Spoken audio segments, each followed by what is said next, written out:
Pembelajaran tatap muka aman atau tidak? Masih menjadi topik perbincangan kita. Prof.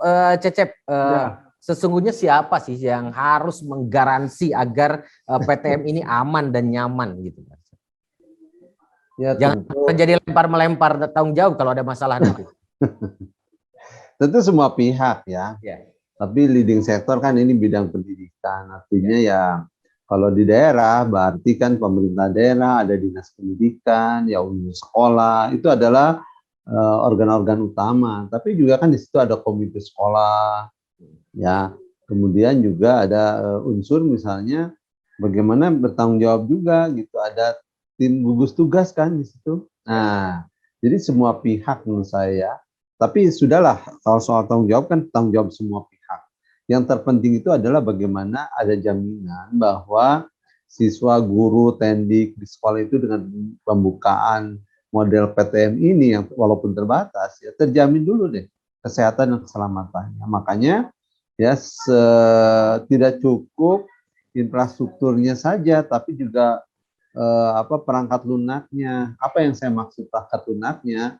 Tadi mindset guru, siswa, orang tua, masyarakat ya terhadap PTM terbatas ini juga harus sama, gitu. Harus satu channel lah istilah saya itu ya. Nah, artinya juga budaya masyarakat juga harus mendukung terhadap program ini gitu ya. Jangan sampai tadi masyarakat khawatir, sekolah atau gurunya juga masih khawatir, pemerintah daerah disebutnya khawatir, tapi ini seakan-akan sudah masif mau diadakan. Nah, itu tidak boleh. Jadi walaupun perangkat kelasnya sudah terpenuhi, nah perangkat lunaknya, tadi Bu Sri bagus ya, secara psikologis juga itu harus disiapkan. Itu makanya, hemat saya sih, kalau saya, jangan dulu gembar-gembor PTM-nya, gitu. Uji coba aja dulu. Ya, misalnya satu kabupaten cukuplah 1-2 sekolah atau beberapa sekolah dulu. Uji coba aja dulu, tenang-tenang aja kita mau kemana sih gitu. Oh, sekarang Prof belum melihat ada proses uji coba ya di beberapa daerah ya? Atau sudah ada. Pemerintah ingin serentak melakukan ya, maksudnya coba kan dari sekitar 500-an kabupaten kota, coba dilihat model ya PTM beberapa di tiap kabupaten kota itu seperti apa. Terus kewenangan provinsi di SLTA juga seperti apa. Itu dulu deh gitu ya. Jadi tenang-tenang aja. Oh, walaupun PTM terbatas dibuka kan PJJ mah nggak hilang. Itu oleh-oleh dari COVID, oleh-oleh dari disrupsi pendidikan gitu. Iya, PTM terbatas tetap dilakukan, PPJ juga tetap ada. Andi, komentarnya gimana, Andi? Ya, komentar saya nih, Prof. Cecep ambigu sekali pernyataannya gitu ya. Kalau memang ya, ambigu yang mana yang Anda maksud? Maksudnya seperti ini, Prof.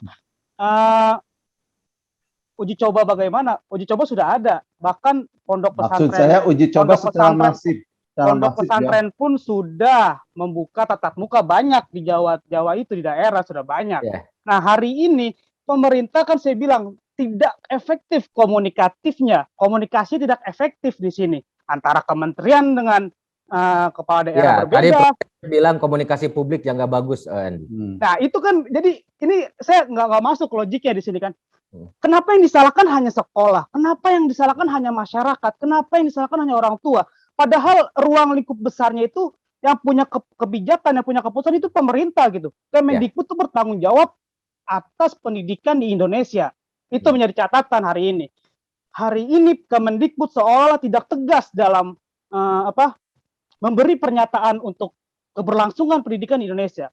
Salah satunya apa? Ya tadi dibilang boleh PTM terbatas, siswa tidak perlu divaksin, itu tidak sebagai syarat untuk masuk PTM. Nah, lalu Bu Sri bilang harus dipersiapkan. Nah, ini kan nggak masuk di internal Kemendikbud, itu kan tidak masuk juga.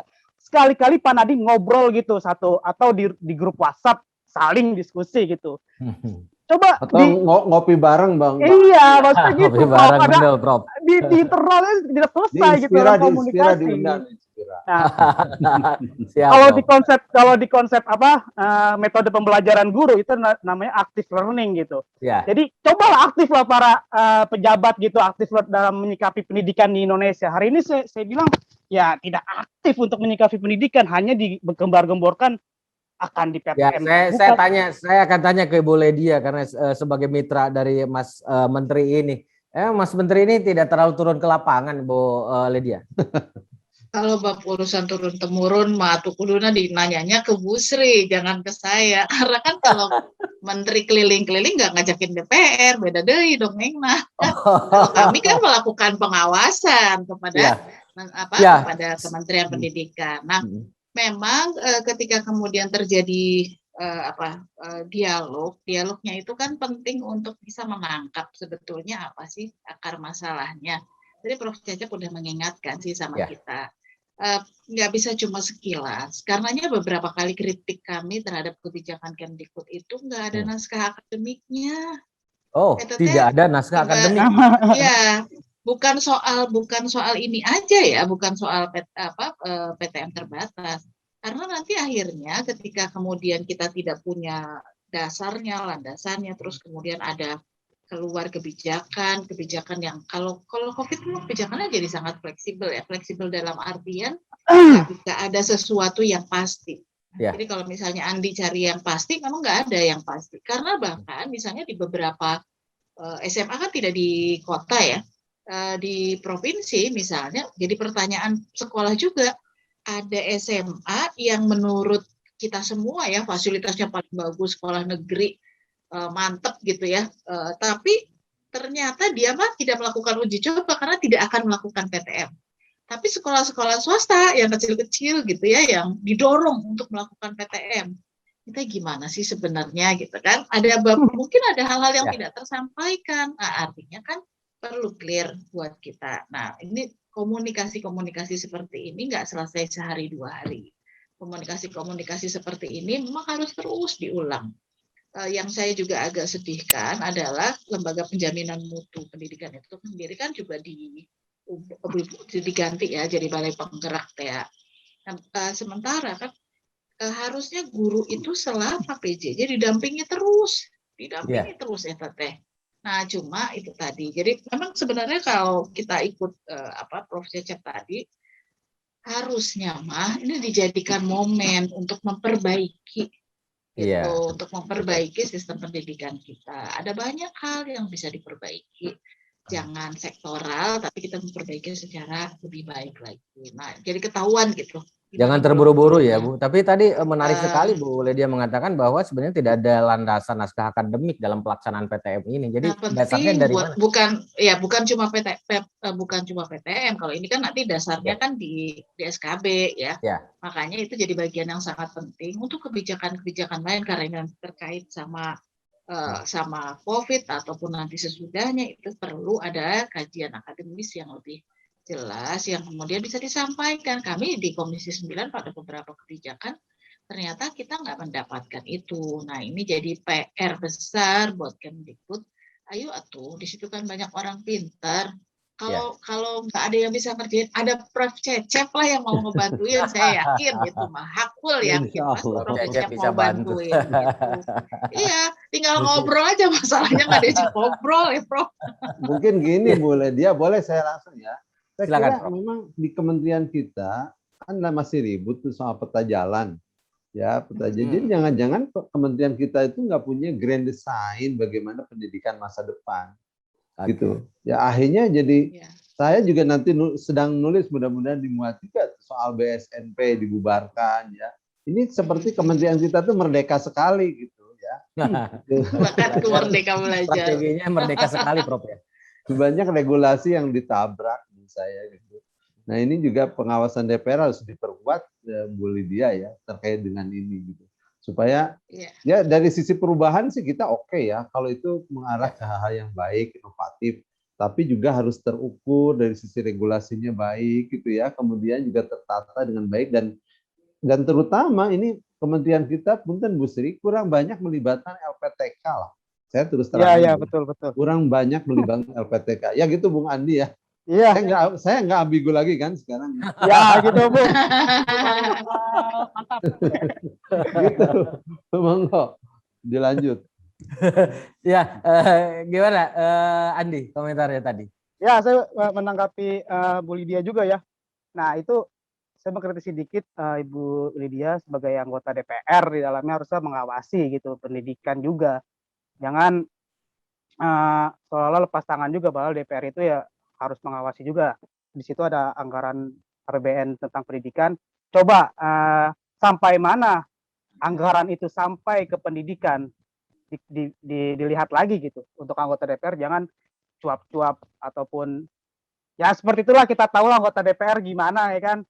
Kayak apa coba? Pengen Gimana? tahu kayak Coba apa gimana? menurut Andi? Jangan ambigu coba. lagi Andi katanya. Iya, maksudnya anggota Andi DPR, udah ambigu, anggota DPR sebagai badan legislatif di situ Ya. harus mengawasi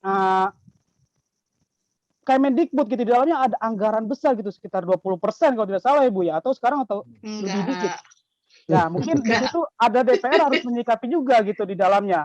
Ini kan bukan Ibu Lydia juga, tapi berbagai macam fraksi harus mengawasi kerja Kemendikbud. Nah, di sini negara seolah-olah tidak ada saling mengawasi. Saya kira sudah tidak ada oposisi, makanya ada kekosongan kritik di dalamnya gitu.